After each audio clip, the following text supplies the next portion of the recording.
Күчтүн кетүү жана гормондордун бузулушуна алып келген нерсе көбү билип калган жана байкаган бул кадимки дрожждан. Ошо дрожждон кутулбай турган болсок, дрожжду четтен Кыргызстандын ичинен чыгарып сала турган болсок, чыгарбай турган болсок, биздин урпагыбыз деле калбай калышы мүмкүн. Себеби бул тукумду жок кылат, эркекке тиешелүү касиеттерин жок кыла турган бул кадимки дрожж.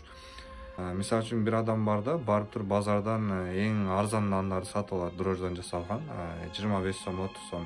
Бирок ден соолугун ойлобойт да, кийин ден соолугу начарлап, больницага түшөт, дары ичет. Кайра эле ошо аянган акчасын андан 2 эсе чыгып кетет. Бирок ошол жолго түшпөстөн туруп, биз ачык нандарды колдой турган болсок, анын артыкчылыктары боюнча баягы таш тегирмен ундан жасалат. Себеби унда дагы көптөгөн химикаттар кошулат да, баягы көпкө сакталыш үчүн.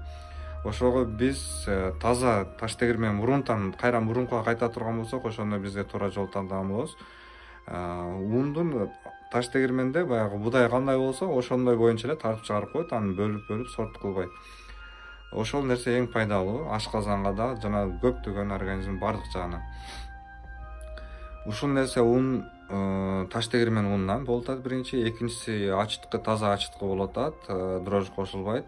Үчүнчүсү мына азыркы чыгып аткан нандардын сыртынан оролуп чыккан нандар боюнча стрештелипчи.